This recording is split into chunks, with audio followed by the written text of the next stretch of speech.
आज का प्रातः क्लास है 19 जून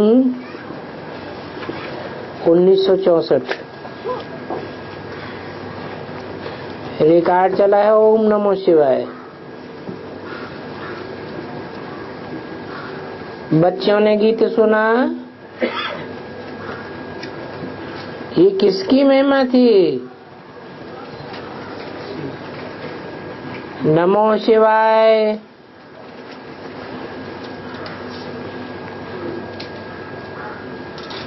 शिव को नमन किया। कहते भी हैं तुम माता पिता, अर्थात परम पिता परमात्मा। परमात्मा माने परमात्मा, क्योंकि ऊंच ते ऊंच तो भगवान वो ही है।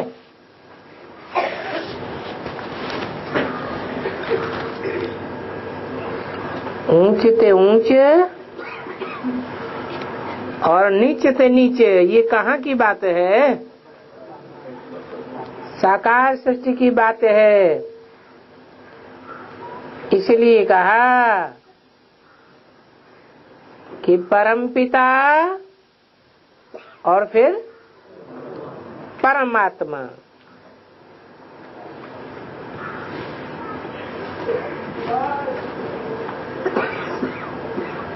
ऐसे नहीं कहते परमात्मा परम पिता।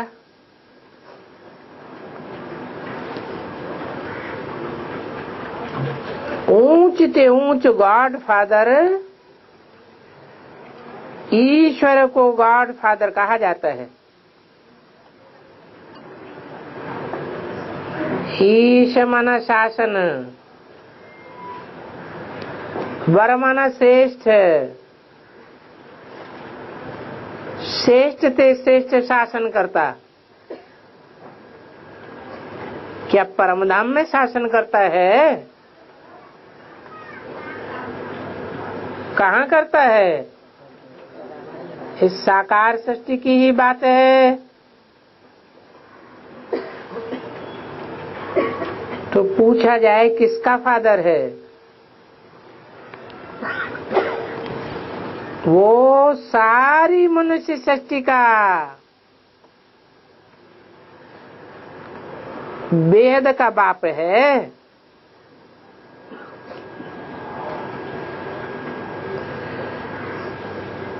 जब इनको बाप कहा जाता है तो रचयिता भी है।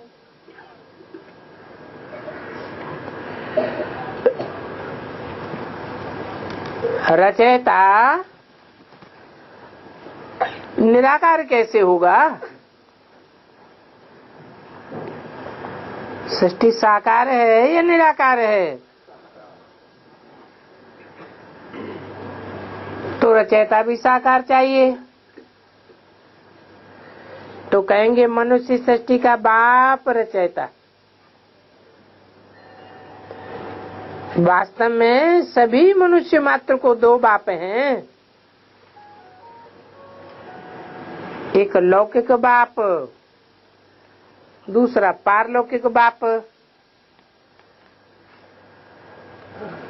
पारलौकिक हुआ आत्माओं का बाप।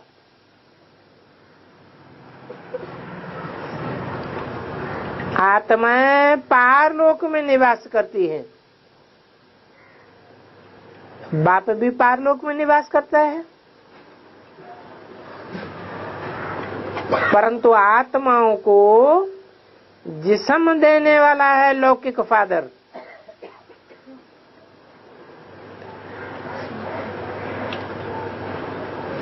सृष्टि के आदि में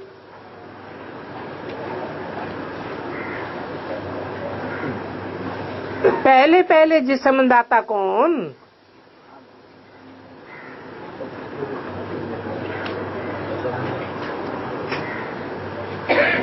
तो कहेंगे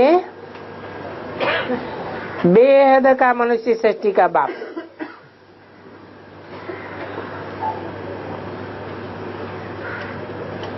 वो भी लौकिक है, पारलौकिक है,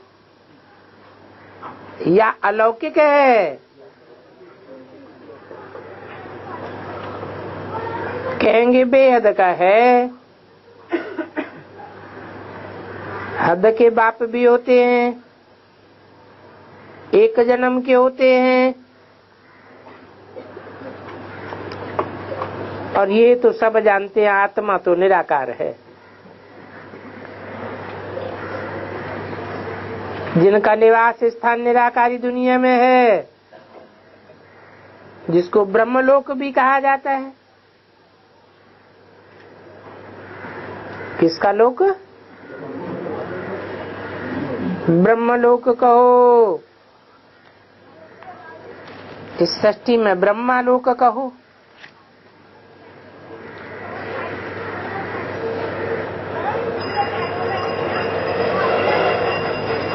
इस सृष्टि में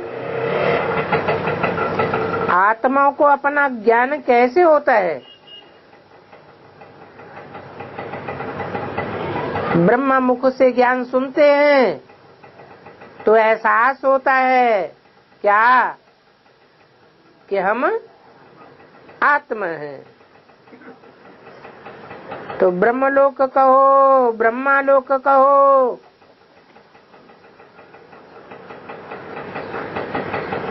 सभी आत्माओं को ये शरीर मिला हुआ पार्ट बजाने के लिए। तो ड्रामा के राज को भी अच्छी रीति समझना है। पहली बात है ये महिमा सुनो। उनकी महिमा सबसे न्यारी है। कौन बोला?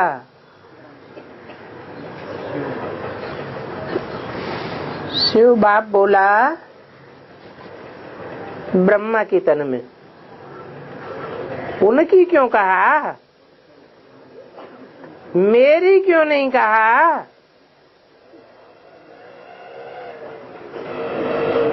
मेरी महिमा सबसे न्यारी है ऐसे क्यों नहीं कहा?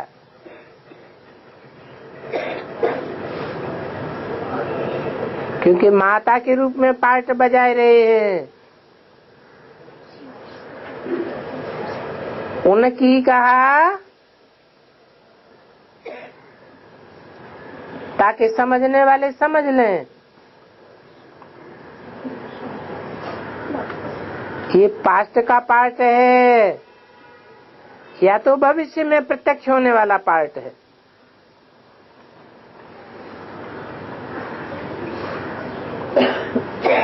प्रत्यक्ष हो तब तो महिमा हो।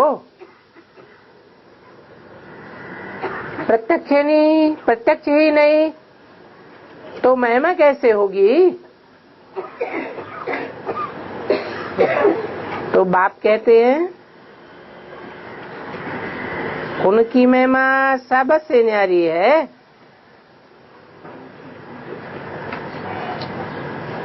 गाते भी हैं गॉड फादर मनुष्य सृष्टि का बीज रूप। ये बीज ऊपर में है और जो भी झाड़ होते हैं उनके बीज नीचे होते हैं, झाड़ ऊपर होता है।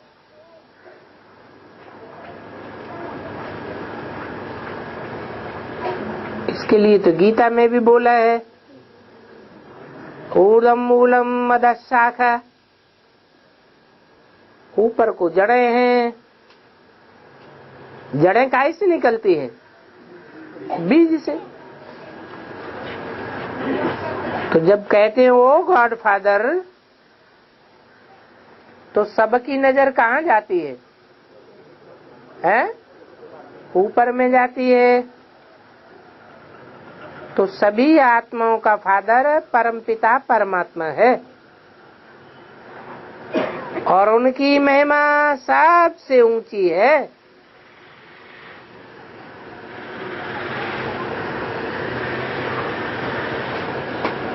ऊंच और नीचे से सृष्टि में कहा जाता है। ऊंची महिमा परंतु मनुष्य बिल्कुल नहीं जानते हैं।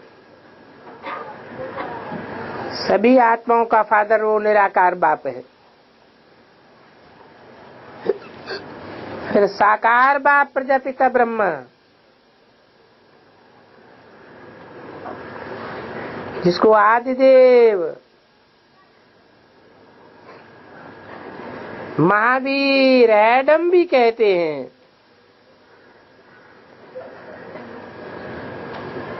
जिसके द्वारा निराकार परमपिता परमात्मा मनुष्य सृष्टि रचते हैं।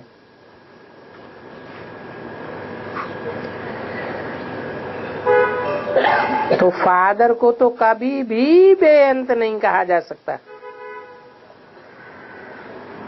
जैसे लौकिक फादर की रचना होती है, स्त्री को अडॉप्ट कर उनसे बच्चे पैदा करते हैं तो उनको फादर कहा जाता है। फादर को कब सर्वव्यापी बेअंत नहीं कहेंगे। बाप से ही बच्चों को वर्षा मिलता है। तो निराकार परमपिता परमात्मा भी है, वो सभी आत्माओं का बेहद का बाप है। और ये प्रजापिता ब्रह्मा हुआ मनुष्य सृष्टि का बेहद का बाप।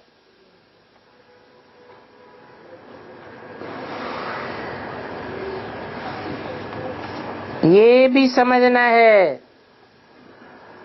गॉड इज वन और फादर इज वन। मनुष्य फादर को भूले हुए हैं। कौन से मनुष्य?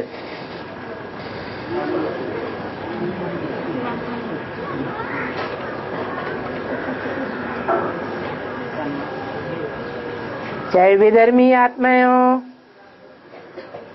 चाहे स्वधर्मी हो, सब फादर को भूले हुए हैं। विधर्मी क्या समझते हैं?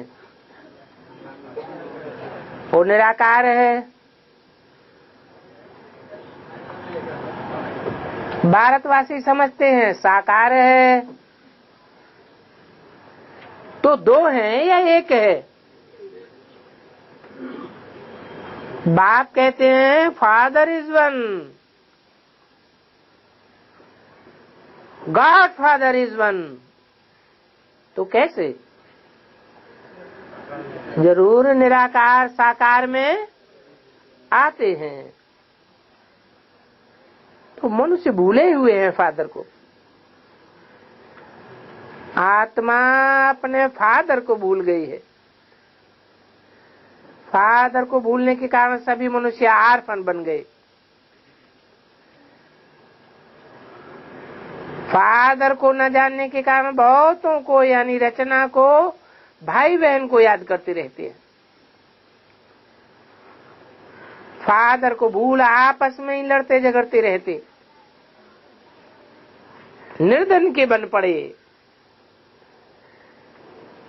वर्षा मिलता ही है उसे एक बाप से।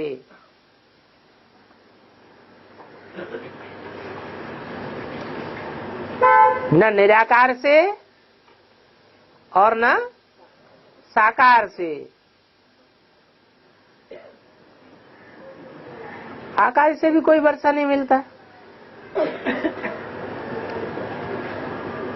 ब्रह्मा विष्णु शंकर भी उनकी रचना है। वो ब्रह्मा विष्णु शंकर सूक्ष्म वतनवासी। सूक्ष्म वतन के ऊपर है मूल वतन, जहाँ परमपिता परमात्मा रहते हैं। हम आत्मा भी वहाँ की रहवासी है। आत्माएं कहेंगी वो है गॉड फादरली स्वीट होम, निराकारी दुनिया। तो इन वतनों को भी जानना है। तीन लोग भी कहते हैं मूल वतन, स्थूल वतन, सूक्ष्म वतन। और ऊंचे से ऊंचे है बाप,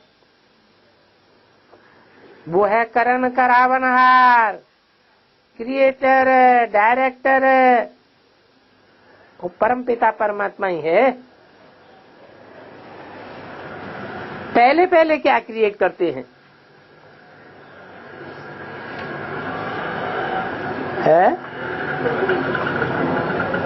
पहले पहले क्या क्रिएट करते हैं और कब क्रिएट करते हैं?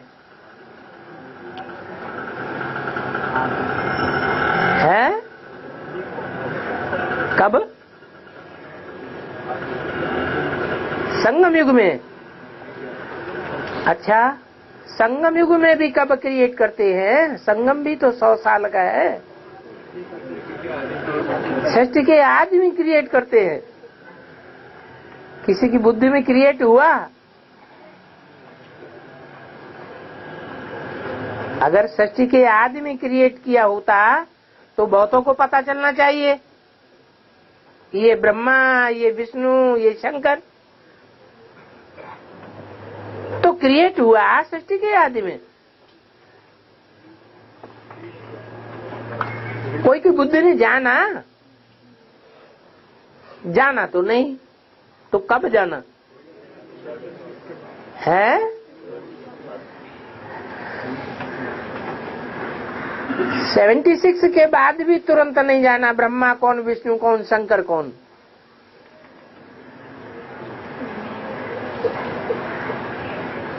नंबरवार प्रत्यक्षता होती है कि एक साथ होती है?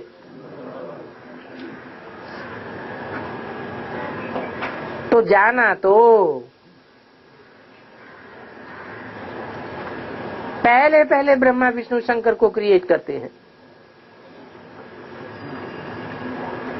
फिर ब्रह्मा मुख वंशावली भी के ब्रह्मा कुमार कुमारियां अडॉप्ट करते हैं। दिलवाला मंदिर में भी आदिदेव दिखाया है, नीचे तपस्या कर रहे हैं, ऊपर में बैकुंठ लगा पड़ा है। क्या मतलब हुआ है? कौन सी ऊंची स्टेज और कौन सी नीची स्टेज? तपस्या कर रहे हैं, जरूर ऊपर नीचे होते हैं। और स्वर्ग में सदा काल की ऊंची स्टेज है। तो ये तुम्हारा यादगार खड़ा है। जिन्होंने भारत को पतित से पावन बनाया है, उनका यादगार खड़ा है। सभी सजनियों का साजन एक ही है। बरोबर मंदिर में जगदम्बा जगत पिता बैठे हैं, राजयोग की तपस्या कर रहे हैं। भगवान वाच, मैं ब्रह्मा तन द्वारा बैठ तुमको राजयोग सिखलाता हूँ।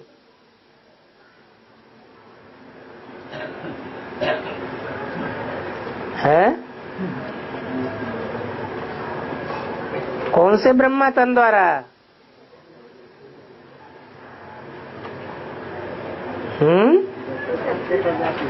राजयोग सिखलाता हूँ। साथ में जगदम्बा भी है, प्रजापिता ब्रह्मा है, और ब्रह्मा कुमार कुमारियां भी है, अदर कुमारियां भी है। मंदिर बनाने वाले खुद नहीं जानते हैं कि कुमारियां कौन है, अदर कुमारियां कौन है। जरूर जगदम्बा जगत पिता के बच्चे होंगे। इन सब को बैठे राजयोग सिखलाते हैं। पहले पहले ब्रह्मा को कैसे रचते हैं वो भी बतलाते हैं। साधारण तन में वानप्रस्थ अवस्था में प्रवेश करता हूँ, तो ये आदिदेव समझना चाहिए ना। प्रजापिता ब्रह्मा, जिसको महावीर कहते हैं, वो किसका बच्चा है?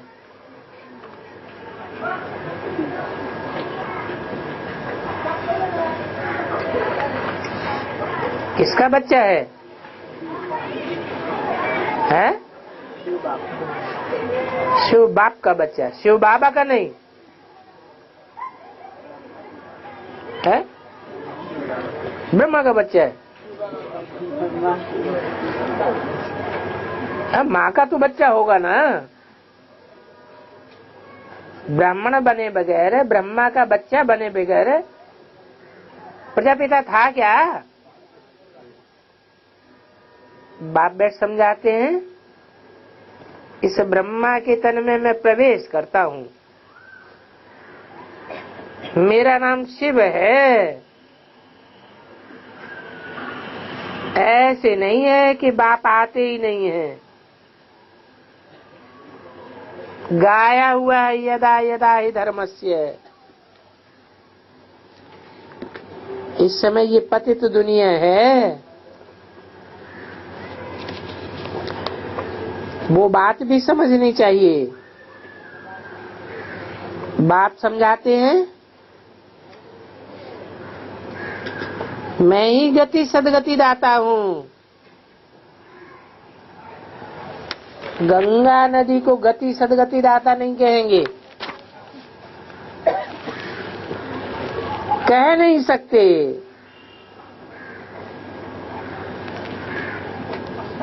उन्नीस 1964 की वाणी का दूसरा पेज। सबका पतित पावन परम पिता परमात्मा ही है। वो हेवनली गॉड फादर स्वर्ग की स्थापना करते हैं, जबकि हम उनकी संतान हैं। तो फिर क्यों नहीं हमको गॉड फादर से वर्षा मिलना चाहिए? समझ की बात है। बाप कहते हैं सब मनुष्य बिल्कुल बेसमझ पतित बन गए। और पतित बनाती कौन है? माया रावण। पावन बनाने वाला है बाप। मंदिर में भी पूरा यादगार है, नीचे तपस्या में बैठे हैं, ऊपर छत में स्वर्ग का यादगार है। देवी देवता भारत में ही थे, जरूर बाप आते हैं पतितों को पावन बनाने। कहते मैं कल्प कल्प संगम युग आता हूँ। संगम युग है आस्पिशियस युग, जबकि कलह युग के अंत में आकर के सतयुग की स्थापना करता हूँ। ये बात बाप बैठ समझाते हैं। क्या है?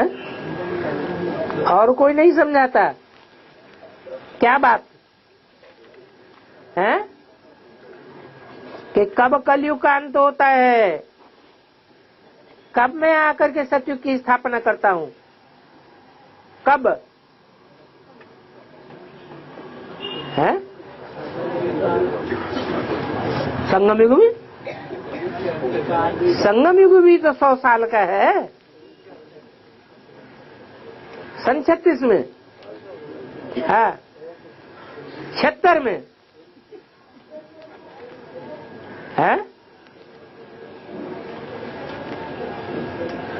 कब मैं आकर के सतयुग की स्थापना करता हूँ,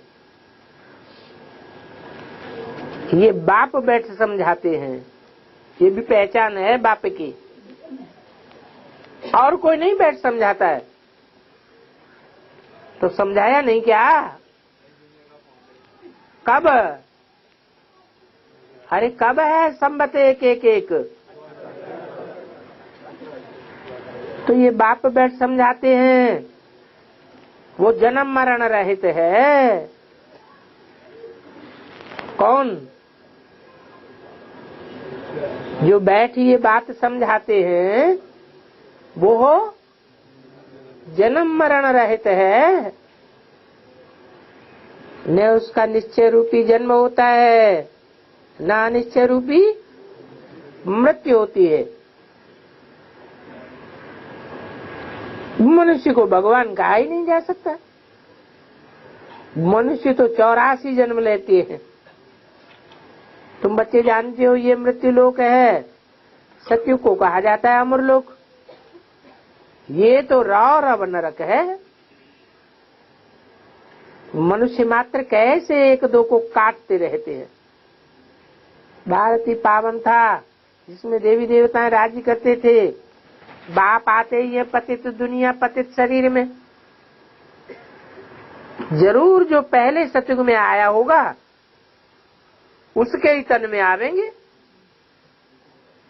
गाया भी जाता है आत्मा परमात्मा अलग रहे बहुकाल, तो पूरा हिसाब हो गया ना।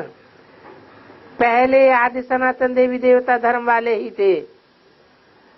पुनर्जन्म लेते लेते 84 जन्म भी उन्होंने ही भोगने। इस्लामी बौद्ध आदि 84 जन्म नहीं ले सकते। भारत ही है परमपिता परमात्मा का बर्थ प्लेस। ये सब खंडों से ऊंच खंड है। इसका नाम है भारत खंड। क्यों ऊंचे है? क्यों नाम पड़ा भारत खंड है? ज्ञान की रोशनी में रत रहता है, इसलिए ऊंचे से ऊंचे है। ये है पतित पावन परमपिता परमात्मा की बर्थ प्लेस। परंतु अभी तो कलयुग है। बाबा ने समझाया है ये अविनाशी वर्ल्ड ड्रामा, इनका कब विनाश नहीं होता। वर्ल्ड की हिस्ट्री ज्योग्राफी रिपीट होती रहती है। जो इस नॉलेज को जान सुदर्शन चक्रधारी बनते हैं वो चक्रवर्ती राजा बनेंगे। भारत में जब देवी देवताओं का राज्य था और कोई धर्म नहीं था, नए भारत में नई राजधानी देवी देवताओं की थी। वर्ल्ड ऑलमाइटी अथॉरिटी सब अच्छा ही अच्छा। उस राज्य पर कोई जीत पा नहीं सकता। लक्ष्मी नारायण सारे विश्व के मालिक थे। उनको विश्व का मालिक बनाने वाला विश्व का रचयिता भी जरूर होगा। वो है परमपिता परमात्मा, गॉड फादर है। इस समय देवी देवता धर्म का नाम निशान नहीं है। देवी देवताओं के सिर्फ चित्र हैं, परंतु उनके ऑक्यूपेशन को कोई नहीं जानते हैं। इस समय गवर्नमेंट में भी कोई ताकत नहीं है। गवर्नमेंट है ही पतित, 100% रिलीजियस। कोई को अपने धर्म का ही पता नहीं है। कहा भी जाता है रिलीजन इज माइट, और रिलीजन स्थापन करने वाला है बाप। उनको ही सर्वशक्तिवान कहा जाता है। तो गॉड फादर फादर भी है। फिर उनको नॉलेजफुल कहा जाता है तो टीचर भी है। फिर उनको पतित पावन कहा जाता है। पतितों को पावन बनाते हैं तो सदगुरु भी है। टीचर किस लिए है? नॉलेजफुल है इसलिए टीचर है। सदगुरु किस लिए? पतितों को पावन बनाने वाला है इसलिए सदगुरु है।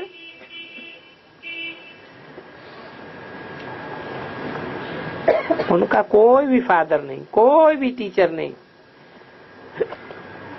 वो तो नॉलेजफुल है और कोई भी मनुष्य ड्रामा के आदि में अंत को नहीं जानते। उनका कोई टीचर है ही नहीं। सदगति दाता भी सबका एक ही है। उनका कोई भी गुरु नहीं है। वो ही बेहद का बाप, बेहद का टीचर, बेहद का सदगुरु।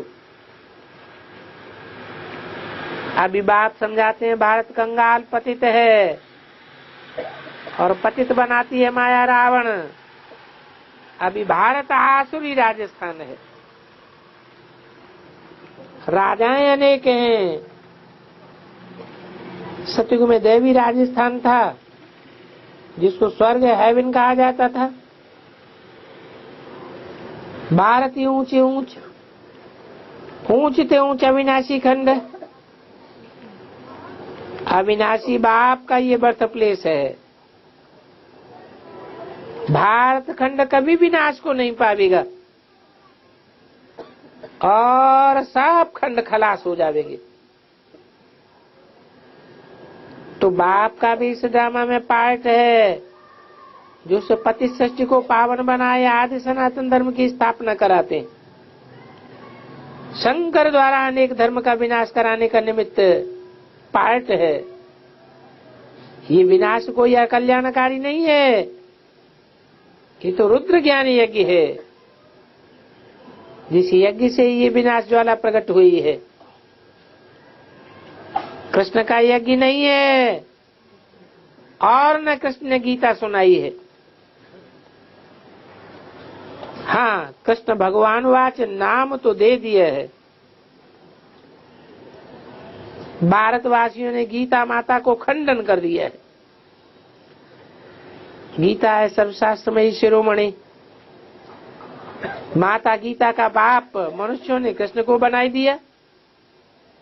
बाप कहते हैं गीता का रचयिता तो परमपिता परमात्मा है। भगवान वाच मैं तुमको राजयोग सिखलाता हूँ, तुम राजयोगी हो, वो तो हठ योगी है। तुम बच्चों को सारी पुरानी सृष्टि पर देह सहित जो कुछ भी है सब का त्याग करना है, अर्थात पुरानी दुनिया का संन्यास करना है। मैं गाइड बन सबको वापस ले जाने के लिए आया हूँ। एक बाप ही है जो दुखों से लिबरेट करते हैं। 1964 की वाणी का तीसरा पेड़। आधा कल्प है भक्ति, अर्थात रावण राज्य, आधा कल्प है राम राज्य। परंतु ये बात भी बाप बैठ समझाते हैं कि आधा कल्प भक्ति कैसे है, रावण राज्य कैसे है और आधा कल्प राम राज्य कैसे है।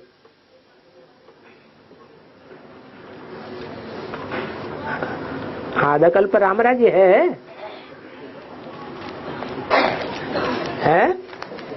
कि चौथाई कल्प है राम राज्य?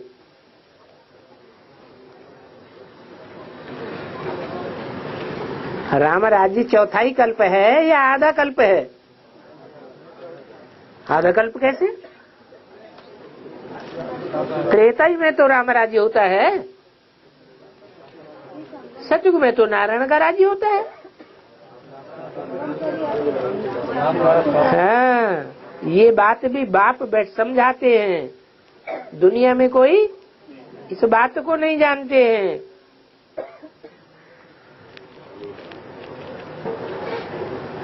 ये भी बाप की पहचान है। बाप कहते हैं ये साधु लोग जो मेरा परिचय देते हैं वो रंग परिचय देते हैं। कहते हैं पतित पावन सीताराम। कौन सा राम? त्रेता का राम। तो राइट परिचय हुआ या रंग परिचय हुआ? सब आत्माओं का बाप एक है। ये बाप बैठा आत्माओं से बातें करते हैं।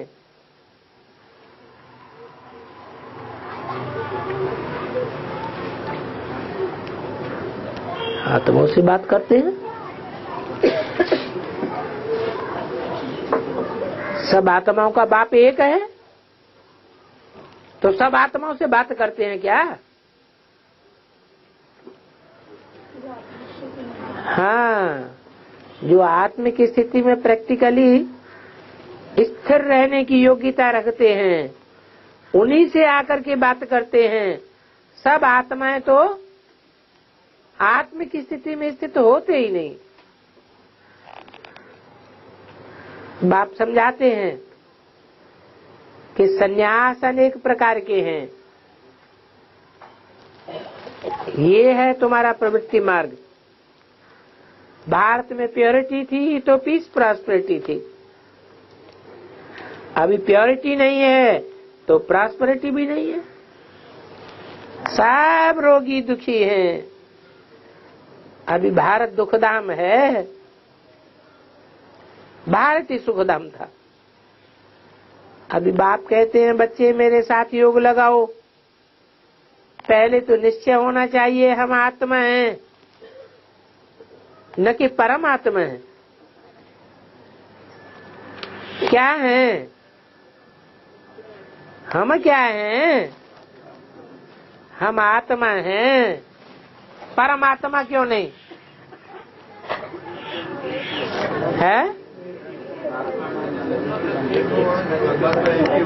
परम पाठधारी, परम पाठ बजाने वाला हीरो पाठधारी तो एक ही है, सब कैसे हो सकते?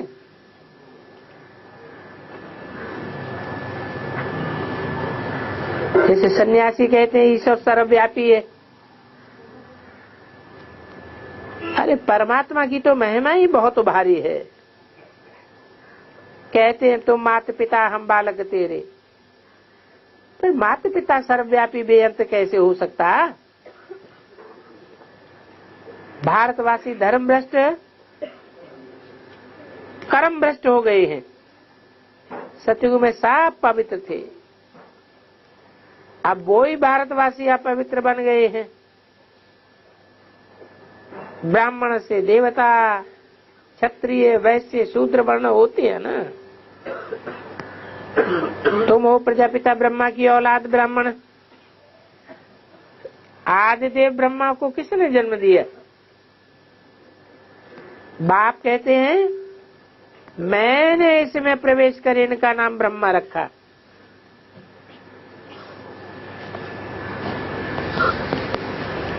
किनका? आदिदेव का। इनको अडॉप्ट किया। ये भागीरथ है, बाकी कोई लड़ाई आदि का मैदान नहीं है।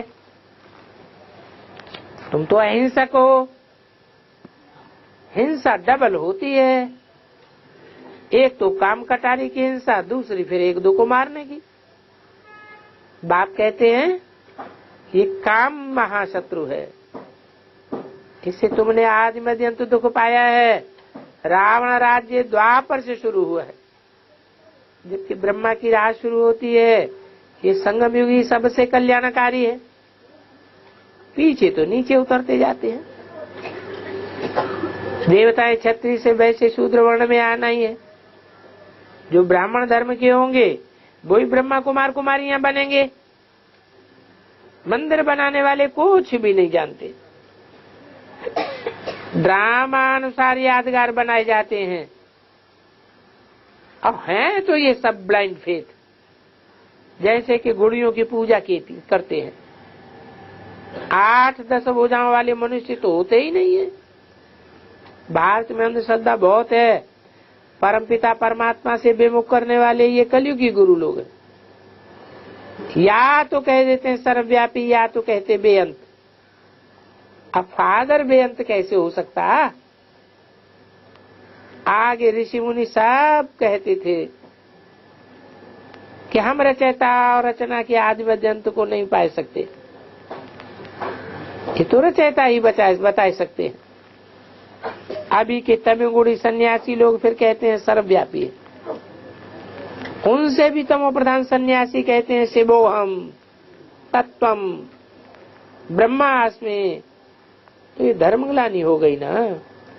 बाप कहते हैं मेरी तो बहुत ही ग्लानि करते हैं। जब जब ऐसी धर्मग्लानि होती है तब फिर मैं आता हूँ। भारत जीवन मुक्त था, अभी जीवन बंध में है। बाप आकर के सेकंड में जीवन मुक्ति देते हैं। बाप से भारत को कल्प कल्प बेहद सुख का वर्षा मिलता है।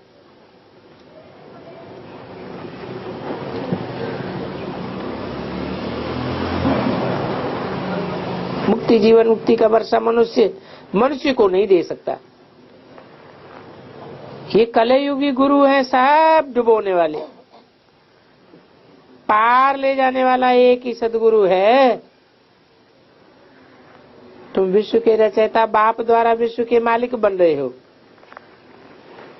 बाप कहते हैं मैं तो निष्काम हूं,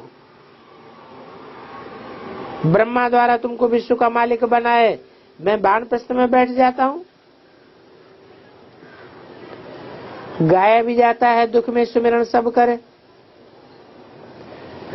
सुख में करे न कोई। अभी सभी भक्त एक भगवान को याद करते हैं, फिर सर्वव्यापी कह दे तो भक्त कैसे ठहरे? तो ये उल्टा ज्ञान है। बाप कहते हैं तुम कितने बेसमझ बन पड़े, बाप को बेअंत कह देते हो, फिर वर्षा कैसे मिलेगा? फादर तो रस्ते हैं मुखवंशावली, तुम हो प्रजापिता ब्रह्मा की मुखवंशावली।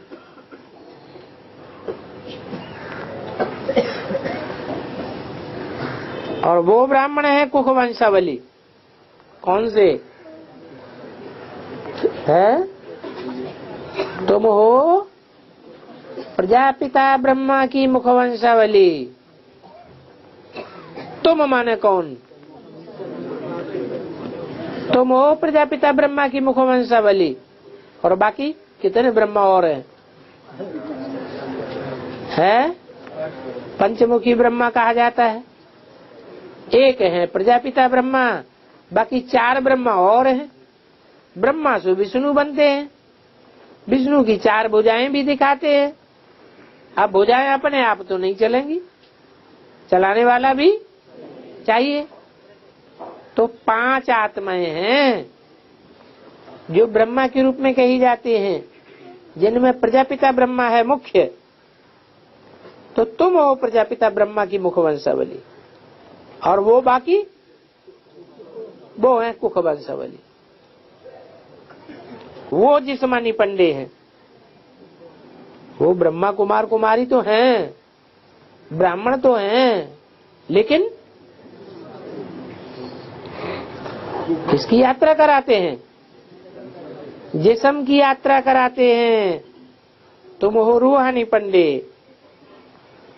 बाप सभी आत्माओं को कहते हैं अब तुम मुझे बाप को याद करो। बाप को थोड़े ही भूलना चाहिए ना। बाप को भूला तो वर्षा कैसे मिलेगा? बाप कहते हैं माम एकम याद करो, बाकी सब रचना है। माना माम एकम का क्या मतलब हुआ? ब्रह्मा की संतान तो सारी सृष्टि है, लेकिन जो कुखवंशावली ब्राह्मण है, जो अन्यान्य ब्रह्मा की वंशावली है, वो रचना तो है, लेकिन बाप की डायरेक्ट रचना नहीं है। उन सब से वर्षा नहीं मिल सकता। अच्छा, आज सभा में 4-5 नए विजिटर्स आए हुए थे, इसलिए बाप दादा की मुरली में बहुत करके पॉइंट में रिपीटेशन आई हुई थी।